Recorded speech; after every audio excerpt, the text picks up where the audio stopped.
Hello and welcome. My name is Tom. And I'm Heather. And you're sitting at the Couples Table. The Couples Table is a live stream podcast here on this channel. Join us for better or worse. For richer or poorer. In sickness and in health. On Thursday instead of Friday this week. Woo. Maybe I should, just to be safe. I forgot we weren't here last week either. We weren't. Because it was our anniversary. Yay. It was our 7? Oh my God. There we go. 7-year anniversary? Tom's checking the audio. I think it's good. God, that was...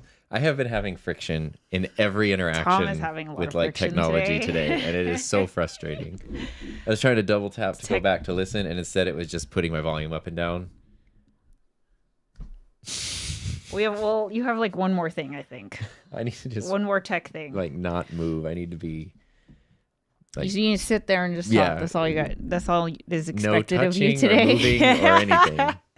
Anyway, hello everybody. Today, I feel like it's been 2 weeks. Yeah. So tomorrow we are doing, we talked about it before, but we're doing this like leadership development program, and tomorrow is one of the sessions, which is why we can't stream tomorrow. We're streaming today, and then it was our anniversary last week, so we have a lot to catch up on. Yeah. Yeah. If we can muster up the courage. So let's check in with the comments. First is Homesick Mac. Yay. Good to see you. Shotgun Studios here. Hello, hello. Jeremy, second, not as cool as Homesick Mac.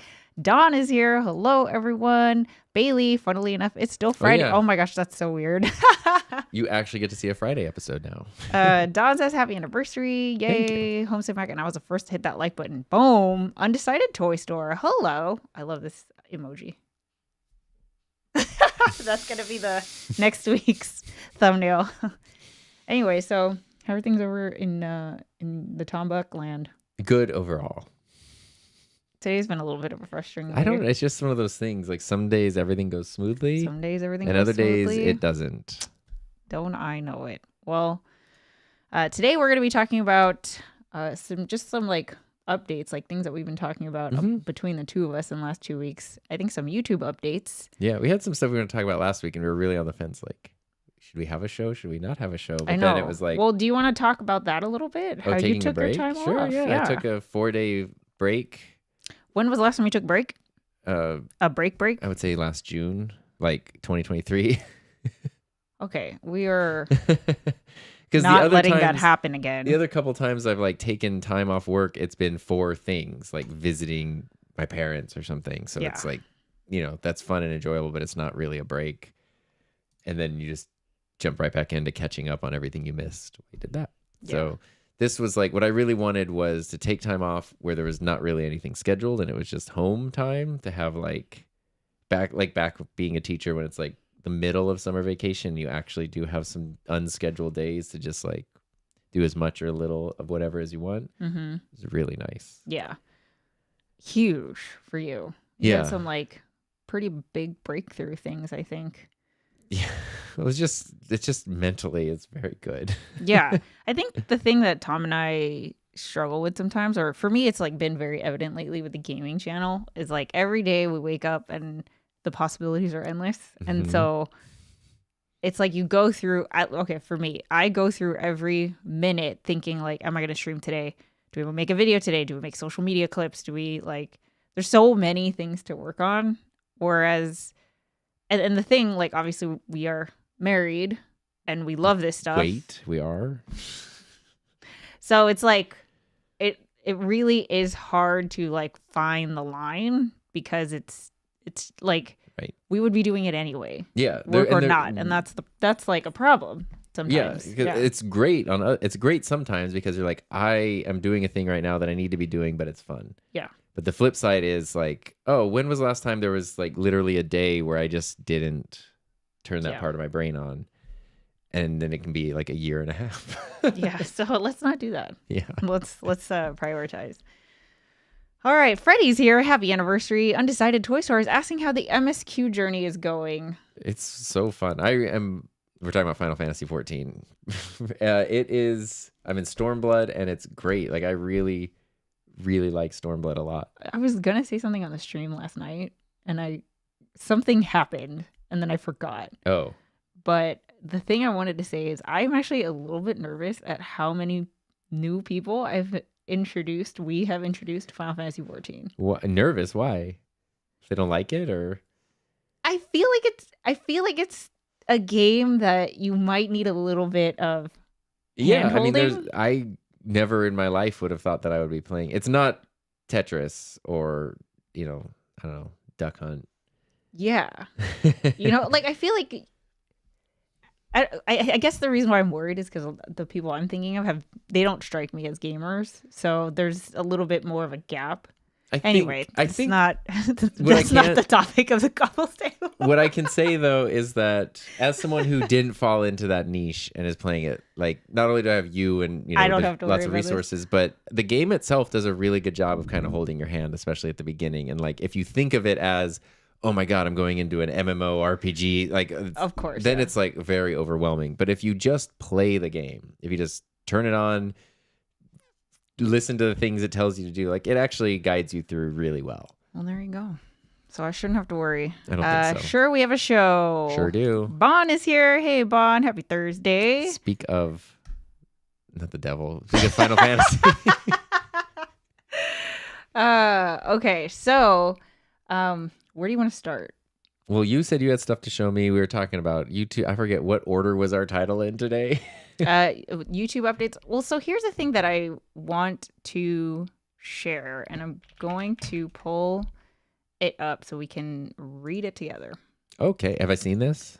No. Oh, awesome. I saw this at 1:30 a.m. when I couldn't sleep this morning. So check this out. Bam. Oh, I actually just was reading an article about this. Oh, really? Yeah. Like, well, during I'm lunch. very curious because I feel like this is kind of a big deal. So, the FTC, I saw this post this morning. The FTC officially bans fake online reviews, which are now considered fraud and include fines of over $50,000. Let's see, no more buying reviews, using AI-generated testimonials, and suppressing negative feedback. Well, at least not legally. Yesterday, FTC announced that the ban was gone into effect with the goal of protecting consumers and honest businessmen and women. Fake reviews not only waste people's time and money, but also pollute the marketplace and divert business away from honest companies, blah, blah, blah, blah, blah. So here are the practices that are now forbidden. Businesses can't buy reviews, which I feel like is not really something that creators have to worry about, I don't think. I mean, I don't know that this talks in the YouTube space, but I mean, well, this to me is a big one right here. Businesses can't misuse social media indicators. So you can no longer legally buy followers or impressions. Well, That is huge. buying followers is against terms of service on like every platform. Oh, I didn't know that. Buying followers, that I had no idea. And people do it so often. And I'm like, what the heck? yeah, well, yeah, it's just, I mean, to be clear, we don't do that, have never done that, do not condone it. In but like theory, it could get your account deleted. It's against every terms of service. But buying impressions, though, when like I don't know if that means like boosting, like when a brand runs an ad and they can boost their post or whatever. Is that? I think in YouTube terms, to me, it's views. You're buying views. Oh, so buying followers and views. Okay. Yeah. So buying, I because this is only one line, I haven't seen the whole thing. I think it's like buying engagement, comments, likes, views, Yeah. thumbs up, whatever. Well, yeah. Then you end up with you see a post in your feed that is a product and it has all these great reviews and wow, there's 30,000 likes on this and 500,000 people saw it. And I think like, I don't know. I think, I don't know. Well, let's say this.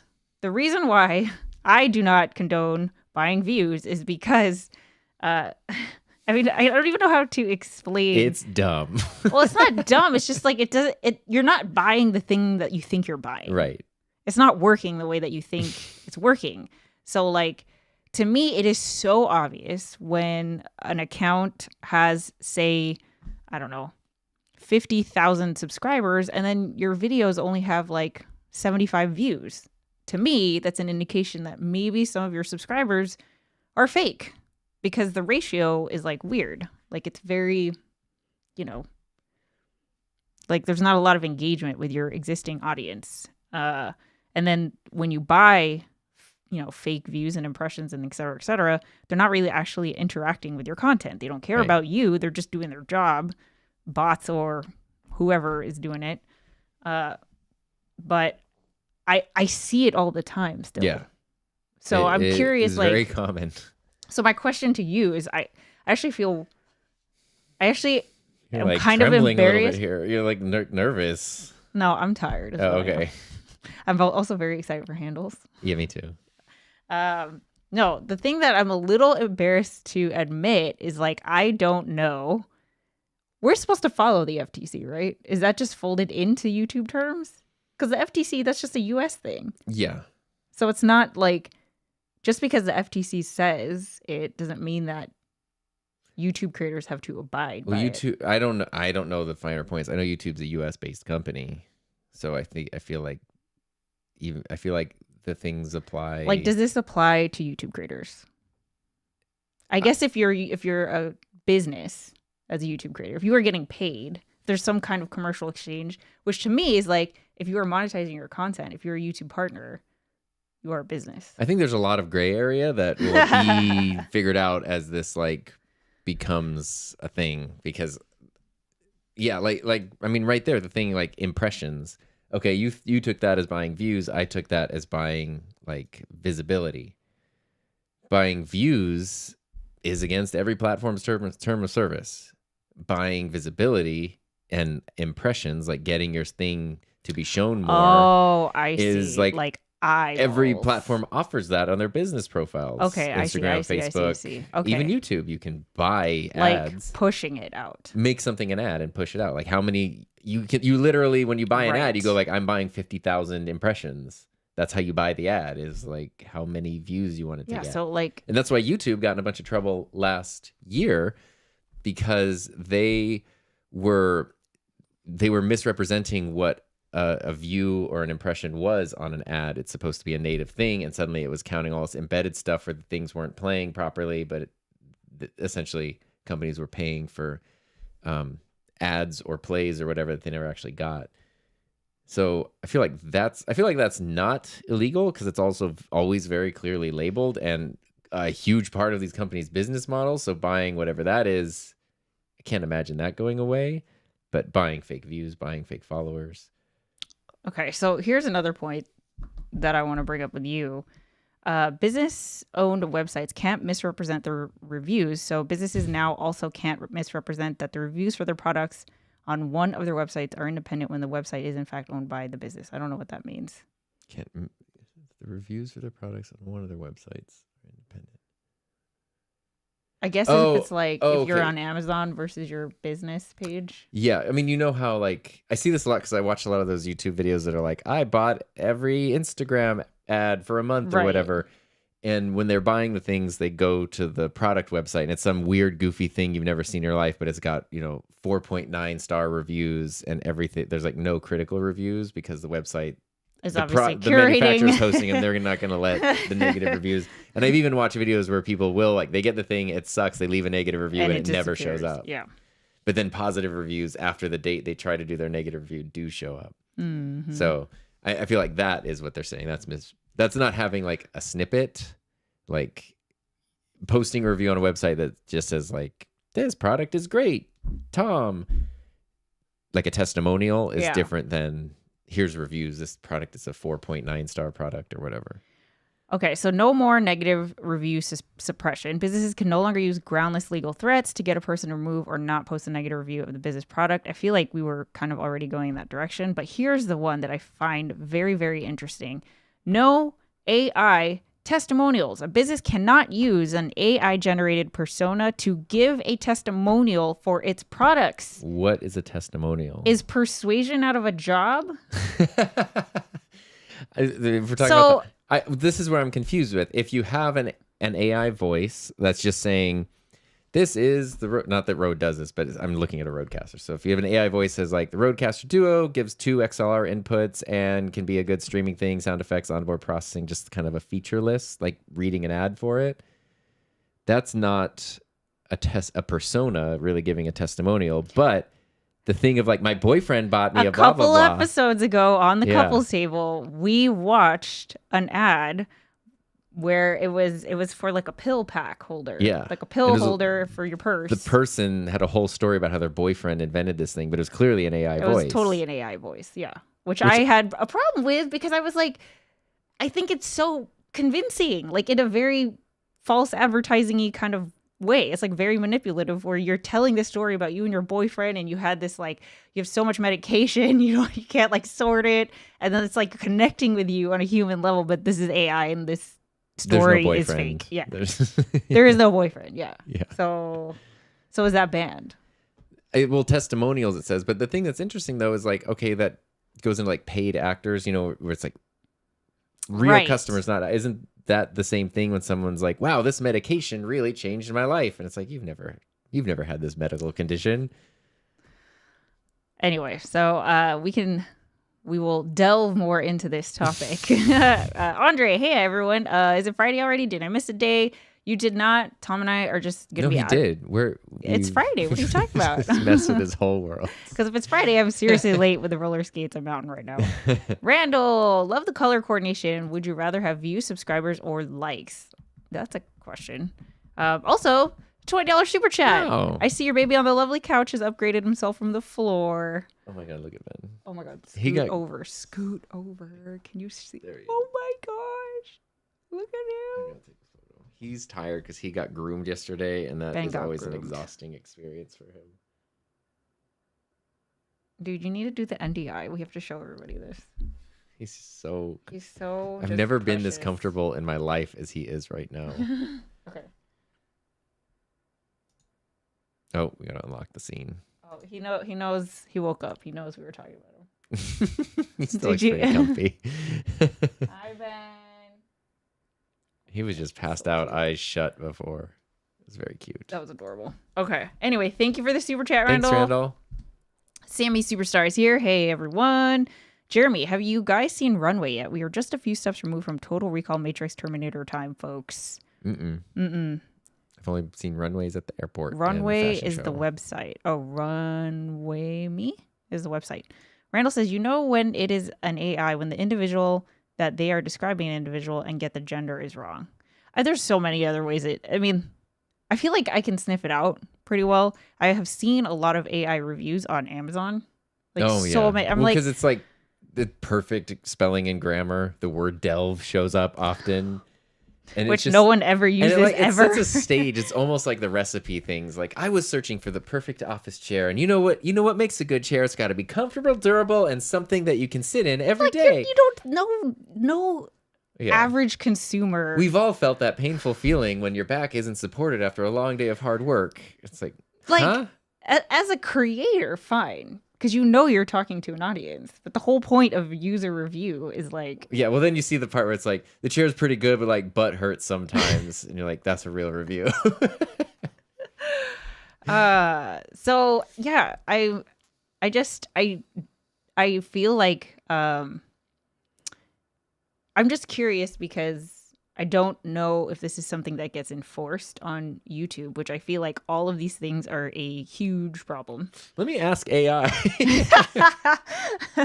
But it's like the thing that I was reading when I was digging into this at 1:30 in the morning was it's only things that get reported. So if it's a reporting system, I have very low faith that anything will get enforced, which is why I asked whether this was in the YouTube terms of service. But then it's like, if the FTC is only US, then you can't really add it to the YouTube terms of service because, like, what about, YouTube creators in other countries? I don't know.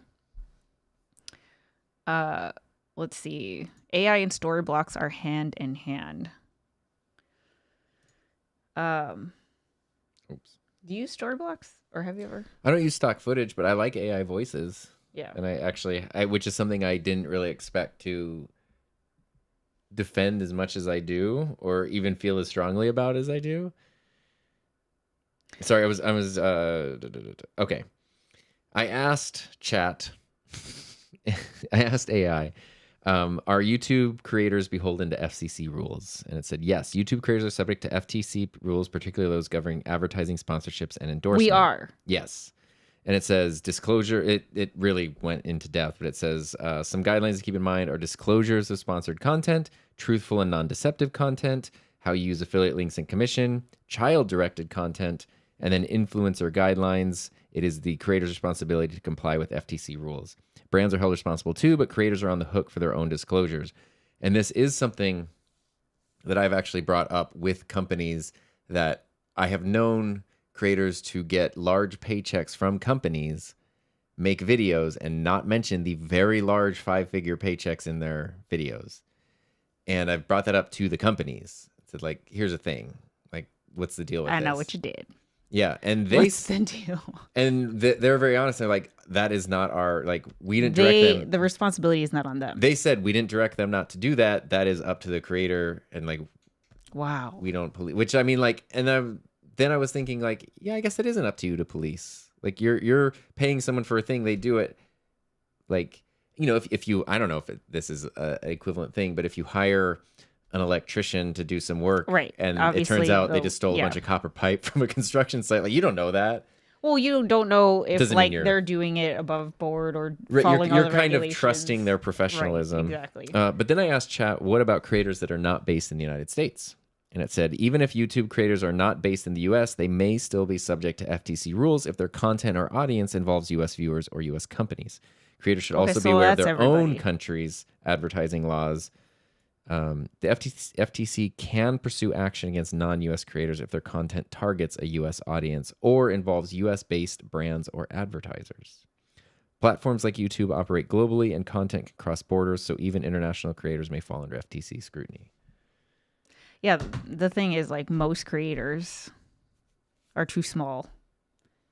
And enforcement and reporting, if that's the system that we're working on, then it's interesting, might as well not though. change. Like, but I do feel like, me and you obviously try to, integrity is a priority for us. So I feel like it's important for us to know these things. Not that we do any of these things or even thought about. So, but I do think it's interesting because I feel like so much commerce is done through YouTube. Whether it might not be directly on the platform, but a lot of our revenue is through affiliate revenue. Yeah. And I think a lot of creators make money through affiliate revenue.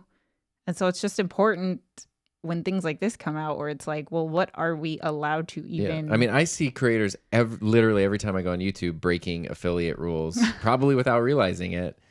And some get called out and punished for it and some don't. And it's I don't know how that, it's a hard thing to police, I suppose. But some people don't even realize what they're supposed to do. Yeah. Yeah. So anyway, just leave it at that. That was my thing. Let's see. Randall says Jeff Neville on his live stream had recorded a video without sound, used AI for the voice, and it did a great job describing the clip. Unfortunately, it sounded better than him.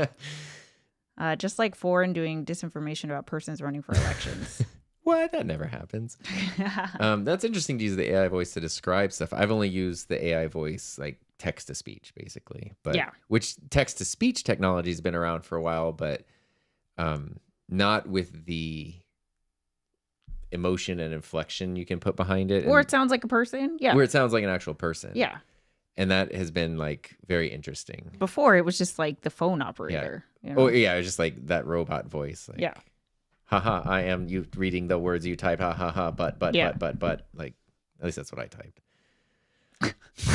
I was 12. So what's up on your end? I don't know, all kinds of different things. Yeah.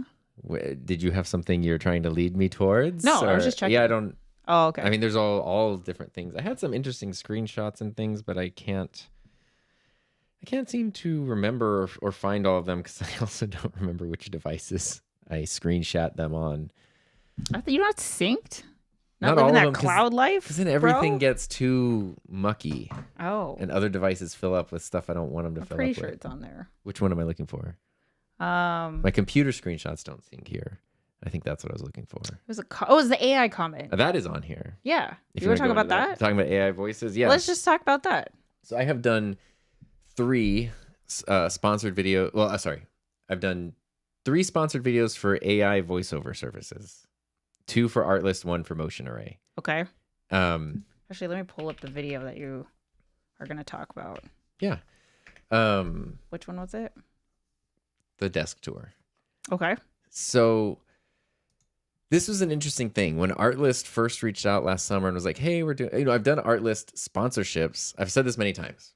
2017, I literally clicked sign up for YouTube before I made a video to anything. Then I went to Artlist and signed up for Artlist because I was like, I'm going to be real legit. So I've used Artlist forever. They reached out in like 2019, 2020, wanted to do a sponsored thing. And I was like, I don't know. I hate money, apparently. And so it was like another year or 2 before I actually did a sponsored video with them. And I've done several with them, which made sense because they've been great to work with. And I've used them for many years. Last summer, they were like, hey, want to do a sponsored video, but we're doing this AI voiceover thing. We'd like for you to do that. And my initial reaction was, no, thank you. Like, I'll do... Because they've done that before. Like, hey, you want to do a thing for like our stock footage service and stuff? And I'm like, no, I don't use stock footage. So actually, it's not that it's bad. It's just like I can't really speak or promote a service that I don't use. And so the AI voiceover thing, I was like, yeah, my channel's mostly about like teaching people how to use microphones, how to record good audio, all that kind of stuff. To do it yourself. Kind of the opposite of a fake voice. And so my response was no. And then you and I were talking about it and actually like, okay, well, let's think about this. And I actually thought about times where it would have really been such a huge help, like a lifesaver, a day saver, whatever, stress saver to be able to have those. Not necessarily in my workflow as a YouTube creator, but in audio video production workflows. Yes. And so I was like, you know what? Now I actually understand how there's a need for this. I understand where it fits. The big thing for me is that like AI tools are very easy to demonize because they can be super scary and we don't know where they're going. And I fully get all that. And that's my impulse is to feel that way. Right. But they're also not going away. So, I think the AI bubble will burst where like everything needs to have AI in it. Here's a water bottle with AI. Like, okay, I think that's going to pop and things will like chill a little bit. Come back, yeah. But it'll settle into a thing where it's not going away. So at a certain point, you're going to be the person who's like, you can't use a calculator because then you'll never know math. And it's like, yeah, okay. But yeah, it's 2024 and I have a calculator with me at all times. So yeah. So I feel like contextualizing is important. Yeah. So when you got the offer, the pitch, we both were like, nope. Mm-hmm. AI, no. Especially because it's not like it's not necessarily it's against AI, but you're such a huge proponent Of do it yourself. Yes, of like you show everyone all these things of how like empower them to do it themselves. Right. But what you were saying is that there are many use cases where a creator is not necessarily front facing. Like they're not in front of the camera. A thing that I like is when it's there are so many cases when AI, it's not AI or voiceover artist or actor. It's AI or nothing. Yeah. And so here's a good example. The thing I was thinking back in 2015, actually, it was the first day of summer break. Okay. The end of the school year, my students had been working on a promotional video for our school districts, like programs all throughout. School district had bought ad space, I'm assuming following FTC guidelines, at local movie theaters. And before movies were playing, they were going to do a thing that's like, here's all the programs that the school district has to offer, so students would want to enroll in their schools. And so my students in the digital media program put that together. And the commercial. Yeah, we didn't record a voiceover because the district said we have someone who's going to do a voiceover. So we just need the finished video with the music and everything, and then we'll record the voiceover, send it over there. Okay. First day of summer vacation, students are gone, school's closed. I'm at home in my swim trunks. Yeah. I'm not doing anything. I get a phone call from the district saying our promotional thing is due tomorrow, and our voiceover person is no longer available. Can you get one of your students to do this? And I was like, no, I don't. Yeah. I don't, believe it or not, don't have contacts. Do not have contact. Don't talk to them a lot throughout the summer. And just classrooms closed. I don't even have my keys, turn those in for the summer. Like I can't even go there if I wanted to. And everything's disassembled, even if we did.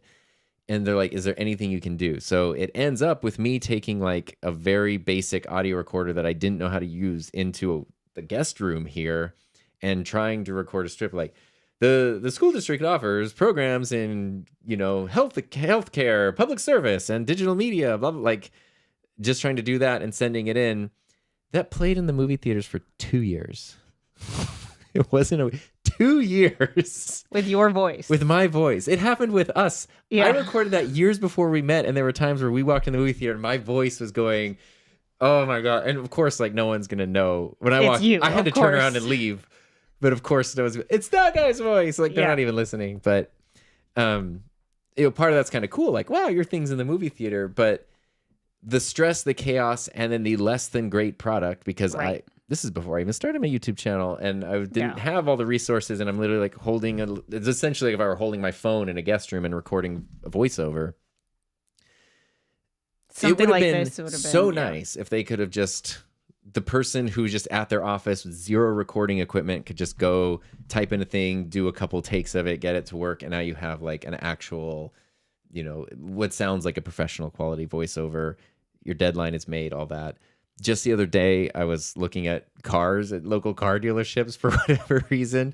And one local car dealership, they have photos of each individual car, but they also have a little video that has the features and like walk around of the car. But there's an AI voiceover for every video that's like, this car has this feature and does whatever. And I'm like, okay, this is a way easier way than me trying to like look through the crummy website, go through the photo. Like seeing this video is actually much easier, and hearing all the features that it has. No local car dealership is going to have somebody record their voice for every vehicle they get. Yeah. But copy and pasting a product description into an AI thing helps them a lot. So it's like, there are cases where it was just either nothing. It's not taking away There's someone's cases where it's either nothing, a subpar product, or an AI voice, which actually makes it better. And that's where it's like, okay, that's why I have said, it's been cool because the time I have done the stuff for the AI voiceover, I've not been given a script or anything. Like every sponsor segment I've ever done, I write it. Yeah. And something I've included in all of them are when it's not practical or possible for you to be the one behind the mic, then you got this. Because it's like, okay, sometimes it is, even if you have all this stuff, it's not practical, maybe it's not possible, but you need to record a voice saying stuff. Here's a solution. Yeah. And so I know that those things can be abused and they can be used for weird things because, of course, everything can. But I think it's kind of cool to highlight ways that they can be used well. Yeah.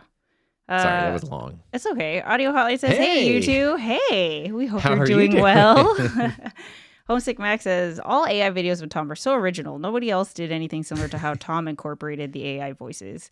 But see, that's what I think you do so well is like, I feel like, I mean, this is your whole thing is contextualizing is like, yes, this is scary. Of course, the gut reaction is like, I feel like the gut reaction with a lot of technology is like, this is evil. Yeah. How is this going to like take away, ruin things, blah, blah, blah. But the thing with us is we're also, I don't know, tech adapters, like we are YouTube creators and by choice, and Yeah. we're for 8 years now. And so I think what we have always done is tried to see a different way to use these things. Well, I mean, we've talked about it many times on here. Like, if this is something you want to keep doing for a long time, it's also a fast changing field and industry. And like, if you just dig your heels in the sand and keep doing things only one way forever, it's not going to be something you can do for a long time. So like, understanding, contextualizing doesn't always mean embracing everything. But I think the thing to bring up that would be interesting for this discussion is like AI is a very important issue, and I feel like you provided kind of a different perspective, which you didn't have to do. Right. But when you scroll through the comments of Tom's video that has this sponsorship in it, a lot of people, it's like a positive. Yeah, that's happened on all three so far. They've been mostly 95% positive response, which, you do a sponsored thing. Obviously, you don't want people to be mad about it, but, at best, typically you're kind of like, maybe people just ignore it. Like, nobody says anything. But to the fact people go like, wow, that was the best sponsor segment I saw, or like, really love this. That's kind of cool. Well, so you did get this comment, though. Yeah. Hey, Tom, really disappointed in the sponsor of this video. Whenever I come across your videos, I found them enthusiastic, honest, and helpful. So working with a company that sells AI replicated voiceovers when voice actors have been striking since July to protect against companies training on their own voices and then replacing them with services like this feels at best tone deaf. While nothing can be done about this video, I really hope you'll reconsider working with generative AI sponsors in the future. Mm-hmm. That person... So there's a lot. I really like the way they brought up their point. You can bring up a disagreement diplomatically. Without being rude. Yes. And without, like... Yeah. It's so refreshing. Yes. It's like, it's nice that like, it doesn't have to be all or nothing. It's like, oh, I used to watch all your videos, but now you did this. Bah! Like, Yeah. That's what somebody did the other day on my... NAB video, the one where like I'm talking about how NAB is this amazing experience. They're like, usually your videos are like value packed every second, and there's things like this just annoying unsubbed, and I'm like, wow. Yeah, and I think most of the people here have seen that NAB video. It's the video that person has problems. Such a like heartfelt video of Tom, but it's reflecting also the thing on of his like, journey if you're and not everything. providing maximum value for my specific needs every second, you're out of here. It's like, who even are you? Believe it or not, I don't make my stuff just for you. Buddy. Yeah, it's so bizarre. I saw a thing. This was a thing on Reddit last night or this morning where somebody was talking. It might have even been in the comment. I don't know. It was something where they were talking about YouTube ad revenue, whatever, and somebody's like, if I never buy anything that I see advertised on YouTube ever. As soon as I see it there, I never buy it. Same goes, I'm never giving YouTube a dime to not play ads. It's like, okay, so you're not buying sponsored products, but you're refusing to pay for YouTube Premium, but you're complaining about ads. Like, what do you want? It's like, to me, that was a cell phone. Right. Like, like, my car's dirty, but I'm never going to take it to a car wash. You're like, okay. I mean, that sucks. You have a dirty car, which is fine, but like, you could pay to watch it. I don't know. You don't have to. And it's like, okay, YouTube is free. You don't have to buy any sponsored stuff. You don't have to pay for YouTube Premium. You're going to have to sit through ads. Yeah. That's the only way that this could even keep happening at the rate that it's happening. And if you really hate it, YouTube Premium is the most affordable of all streaming services. Yeah. Well, so how did you respond to So because this person brought up their point in a really diplomatic way. Okay. And I think it is an important point, and it's something I'm aware of, obviously. That's why I was even hesitant to do an AI thing the first time they offered. So I was kind of glad that they brought it up. And I figured not only replying to them would let me reply to their point of view, but also be there for other people to see and read as well. Like, because we also know that people who are going to watch the video from this point on will scroll through the comments and see. And someone's probably going to have the thought. Someone's probably going to have like, wait, AI is weird. This cool. Here's a chance for you to like have a snippet that doesn't have to be in the video description. It doesn't have to be in the video. It can be right here, and you can see that there. Yeah. And so I said, I totally understand where you're coming from, and trust me, I don't take sponsorships on a whim. Out of 500 plus videos, I think maybe 15 are sponsored. So yeah, Artlist and Motion Array have always been incredibly supportive and have proven themselves to be genuinely good folks to work with. That's what I said. Like, I've known them for years. They asked to sponsor stuff for years before I actually agreed to it. But of course, that doesn't mean you also have to agree. I just want to emphasize that it's not a random company. That was the thing. It's not just like random email, hey, we're going to sponsor a video, take this money, say this thing. Like, this is something we thought about, discussed. I even initially said no to. For this feature specifically, AI voiceovers, I don't think it's intended to replace voice actors, but instead opens up options for people in projects where hiring a real person isn't feasible. And here's kind of the story I just told you. I personally found myself recording last-minute things over the years at previous jobs where plans suddenly changed and there were no other options, which ultimately led to worse end results. Something like this would have been a lifesaver. So for lots of small and local businesses, schools, organizations, etc., this type of tool can let them do things that otherwise aren't possible. So I think in those cases, it's less AI versus a real actor and more AI or nothing. I hope that makes sense. I appreciate you bringing up the concern and advocating for human artists. I'm definitely not foolish enough to think that there won't be any negative impacts of things like generative AI, but the genie isn't going back in the bottle, so I personally wanted to understand and contextualize these tools rather than demonize them. But again, that's my own point of view, and I respect you for having a different one. Yeah. And that's my, because obviously, like, will there be voice actors who lose opportunities because of AI? Yes, there will be. Yeah. There's nothing I can do about that. Yeah. Like, and that sucks. I wish that weren't the case. So that's why it's like, hey, let me show you how AI can be used so we can value it over here. And then this person who's like, hey, voice actors have been on strike for months. Let's value that also. Yeah. Like, both things can be valuable. But the thing is, like, any of those voice actors on strike, we're not going to be hired for the type of jobs that I'm talking about for the AI thing. Exactly. And even with the AI training, I guess something I didn't mention there was like everything that I've talked to with Artlist, Motion Array, they mention ethical training of their AI. I don't have a computer science. I don't know. I don't even know the ways to begin verifying that, but it's a pretty bold claim to make if it's not true. And that essentially means like it's being trained on things that were given permission or acquired, not consent. Yeah, it's not you training your replacement, essentially. Hopefully. Let's see. Let's catch up really quick. Randall says, I enjoy using this Rode Streamer X voice to change the sound of an individual that has helio. We did that on accident. AI voices of Tom's humor are interesting. They are very friendly. Andre says, anyone remember a couple years ago, Google was grabbing article text from magazine articles and newspapers and presenting them to people searching who then didn't have to click the link to read? Yes. So magazines and newspapers lost ad revenue. AI voice providers training their AIs on people's voices without compensation is similar and a problem. AI voice in itself isn't a problem if the sources of the voices are paid and the artist being compensated in the same way artists are paid royalties or play on radio, etc. Which is set to your understanding is how There's it different, was done. Yeah, again, I'm not a computer science person, but everything they've told me is that this is ethically trained AI systems, which there are different ways. There are some that are, some that aren't. I forget who it was, famous actress that didn't want to be an AI voice on something because they decided, some big company, I can't remember the details. I don't know if it was Scarlett Johansson, someone at that level.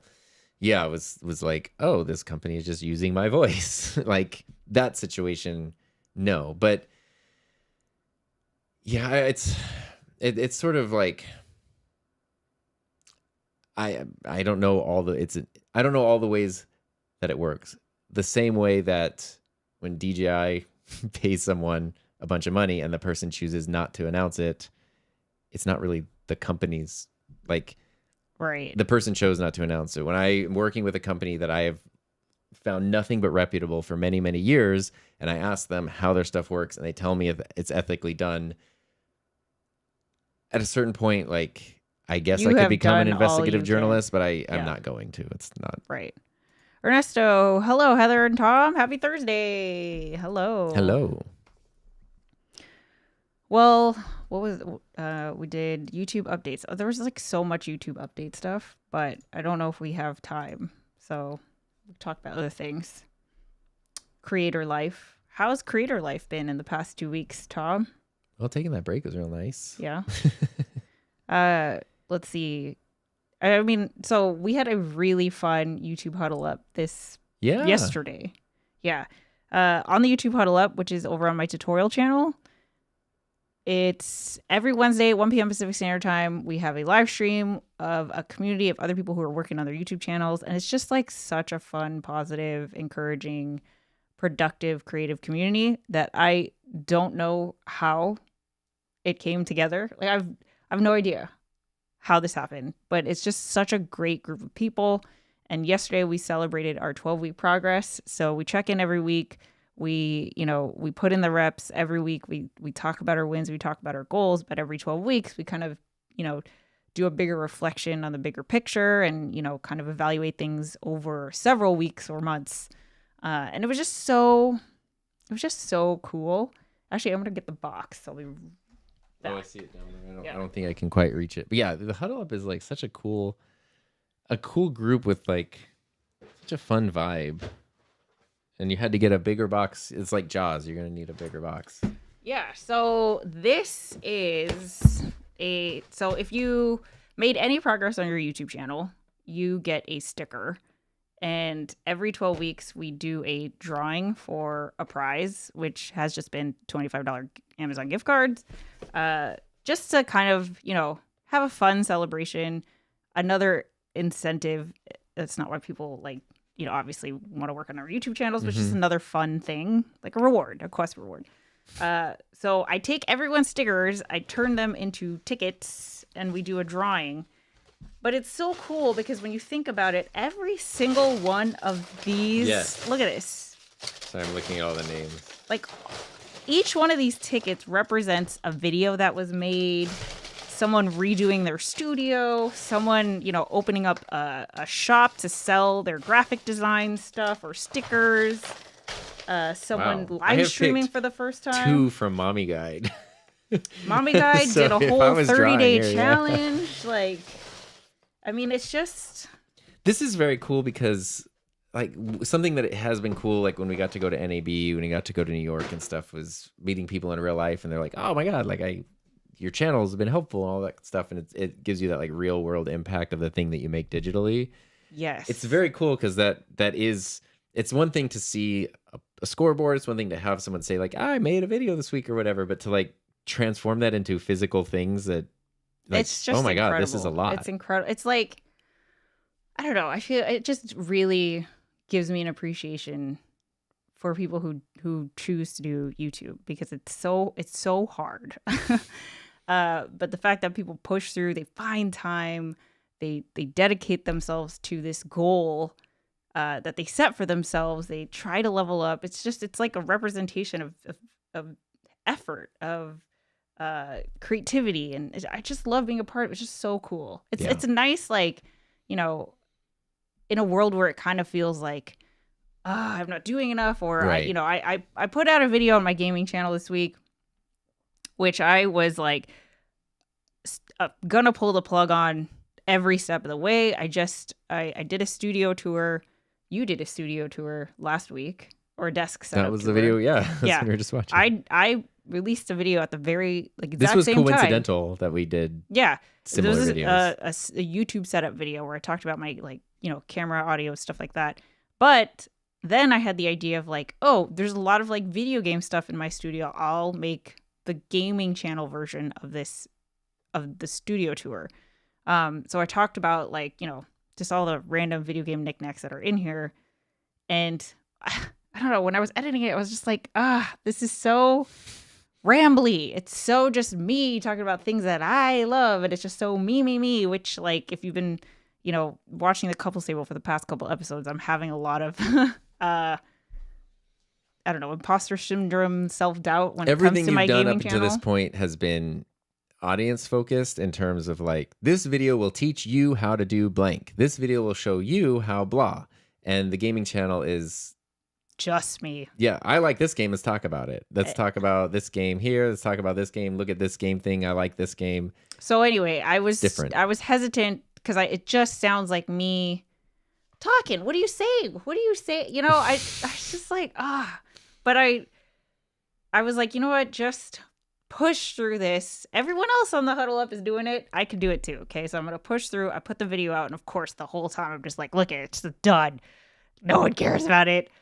You know, like no one's watching it. Blah blah. Blah. Like no one's watching it. And I just wasn't, happy with it. I don't remember what my point was in bringing that up. Did you learn a lesson from this? I feel like there was a lesson. I thought it went in a more positive direction. I mean, of course,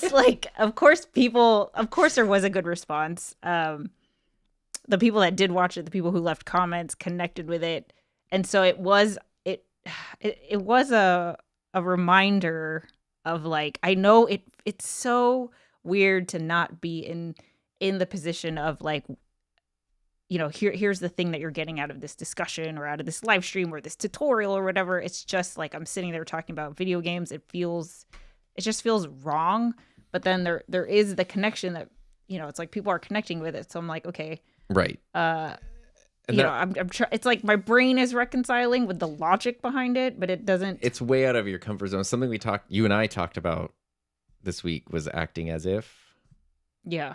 And I feel like that's a thing that the gaming channel is helping you to do because it feels so weird. And I told you that when I started teaching, it felt very strange to the door closes, the bell rings, and there's 40 high school students and then me in the front of the classroom, and I'm supposed to just like tell them to do stuff.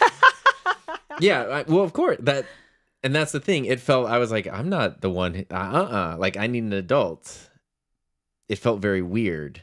For them, walking into a classroom, hearing the bell, and then a teacher start talking is exactly what they expected to happen because that's what happens every day for years. Like, that's what it's for. That's what this situation is for. So it felt very weird for me. And the key was to just start acting as if it was normal. Yeah. Yes, of course. It's just so weird still. Yeah, but that was the thing I told you was like, it feels weird if you have spent 8 years outwardly focused. I'm going to make something that has value for you. Here's the value for this. And now suddenly I'm making something.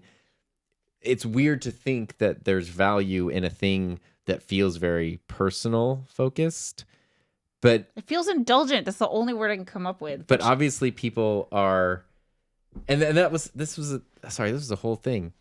That was the thing. People are choosing to watch these videos. If they click on the stuff in my gaming setup video, they're not like, why is this chick talking about a gaming setup? Like, that's what it's for. But I think the point I wanted to make was like, it's cool doing the YouTube Huddle Up at the same time that I feel like I'm building the gaming channel. You're in the YouTube because Huddle Up. I feel right alongside. Whereas before, when I started the YouTube Huddle Up, it kind of did. I started it with like the mentor position of like, hey, this is something I'm interested in. I'm pretty knowledgeable. I feel like I'm in a position to provide some guidance on your YouTube journey. Now it's like, okay, guide me on my YouTube journey. It's just so different. It's been great. I mean, there have been times where there was a time a week or two ago where like I was trying to figure something out. I had a question and I was even going to ask chat. I was going to ask whatever. And it was during the Huddle Up. And I was like, wait, let me just put this question in the chat. Like, hey, thinking about blah, blah, blah. What should I do about whatever? It's like, yes. And part of that is as people keep leveling up too, then fortunately for you, that mentor, like the mentor position, now there's a lot of mentors. Right. Because people have so much experience because we were talking about consistency before, like, the consistency you've done in that has let people build up their skill set to a point where now they can guide chime in. Also. Yeah, they can provide insight. And when new people show in, it's not just like, well, what does Heather think about this? But it's like, what do we? Hey, everybody, exactly. What do you think? Yes. Yeah. And that's only something that could happen with time. It's pretty cool. Let's see. Tech Troublemaker in the house. Yay. Stickers. Jake is here late again. Dang it. That's okay. We are streaming on a different day. Yeah. Roy says, it's so weird, but great to meet your community in person, especially when they recognize you and you have no idea who they are. I actually, something that I used to feel weird about, but I really like now is when I meet someone and they go like, "Oh my gosh, like I've seen all the videos, listen to all the podcast stuff." I'm always like, "Oh, cool. I don't have to like explain anything. I You can just used ask to you." hate You know? it. Yeah, but now I'm like, "Oh, cool. You're up to date. Like I don't need to talk about any of it. What do you do? Who are you?" Yeah. Like we can just skip it, and Yeah. it's really nice. Oh no, Coffee says, "Hi, hey, JFK, hey, hi, sup? Crazy Doc is here. Howdy, Heather. Howdy, Tom. Glad you put out that video." Oh, JFK, I'm curious how you like your new computer. They got the same computer I have. Oh, great. Now wait a damn minute, y'all. Y'all had a gaming channel. Well, it's my gaming channel. Tom is a huge part of I'm a it. tertiary character. Tertiary? Yeah, I mean, yeah. I don't even think I'm secondary. You're totally a secondary. You're in most of the streams, bro. But I'm just kind of like sitting over there quietly. I'm not. It's not like this. Like, it's like right. Okay, fine. I'm just vibing Or over there. It's not a I'm not even co-host on camera situation. half the time. It's great. Andre says, "I'm just 3 videos away from starting the competing YouTube snuggle up." That's funny. Mr. Camera Junkie in the house. Hi, everyone. Hey. Yeah, I think like Snuggle. I think the point I want to share is that even though we've done this, even though I have been a friggin' YouTube coach, a trainer, I've taught workshops, I've had online courses, webinars, like people pay me to learn YouTube, I'm still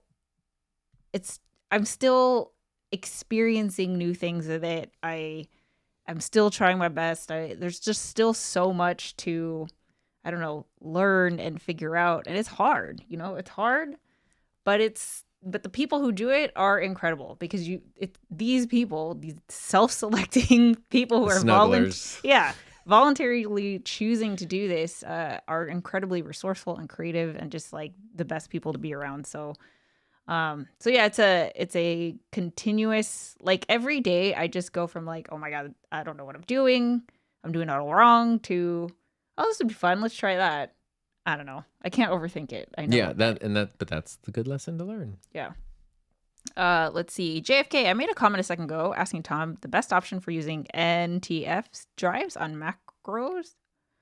But NTFS drives on Mac OS. On Mac OS. But it was deleted. I didn't realize you're new to Mac OS. You can use NTFS. The time I use it is if I ever think I'm going to need to plug that drive into something that's not a Mac. Otherwise, you can use Mac OS. But I don't really have never made a difference to me. Like when you format a drive and you can choose the type. But NTFS will be more compatible with more things. I thought that was exFAT. exFAT 32? Wait, am I? Yeah, bro. I don't know. I thought it was exFAT. But that's the Windows Mac compatible. It's got to be the other one. Now my brain is breaking. I don't know. It's AC something. You know why? Because I just formatted. Oh, because I haven't formatted a drive in ages. Yeah. There's an Apple one that is optimized. So if you edit off of that drive, it's suggested to use that one if you're on a Mac.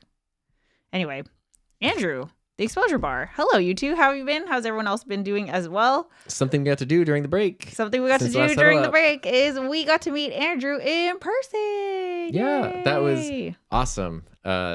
And really, really, really gave me the itch to be photographer. This Stein right here on top of this shelf, Drew actually got us. You're pointing to your hat.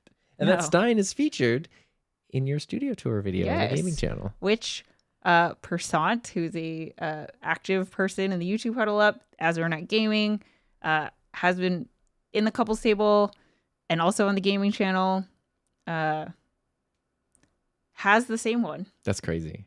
So thought about that story because they saw it, but then also did a similar wedding gift. You okay, buddy? I lost my sneeze. I was going to sneeze and it went away. Someone was talking about me and then they stopped. You're right. Oh, it's going to be a big one. But yeah, they did a wedding gift of like Steins like that. That's so cool. Yeah. So like, it's just, So like, it's just, so like, Heather 2024. Let's see. Yeah, Tom, it's the single most powerful computer I've owned now. Yeah. A wise uncle once said, with great power comes great responsibility. It's so good. It's ignoring the NTFs. I keep wanting to say NFTs. So I'm currently doing a 6-hour NTFS to XFAT transfer. That might be, you might have to do the XFAT. Morton, hi. Oh, NTFS is a new Windows format. Nice Thank to see Andre. you guys. Thank you, Tom, for introducing me into the world of microphones. Yay! I'm a nerd now. Love it. Yeah. It's weird. It's not weird, but it's funny that it becomes addicting. Like, you wouldn't think. I've been addicted to microphones. My name is Tom. I've been addicted to microphones for many years now. But a lot of people have said the same thing. Like, I have 15 microphones now, and when it clicks, and it's just this one is not even mine, actually. This is Matt's, who's sometime in the chat. See, now I understand, because if we were going to talk video games, let's go. Microphones, though. You have the one, and it works, and that's great. But this is the Shure Nexodyne that Matt Ruff let me borrow. King Paco, how are you guys? Thank you for having. She is my first microphone. Great. New as in from 1993 and up until now. Oh, NTFS. Got it. Well,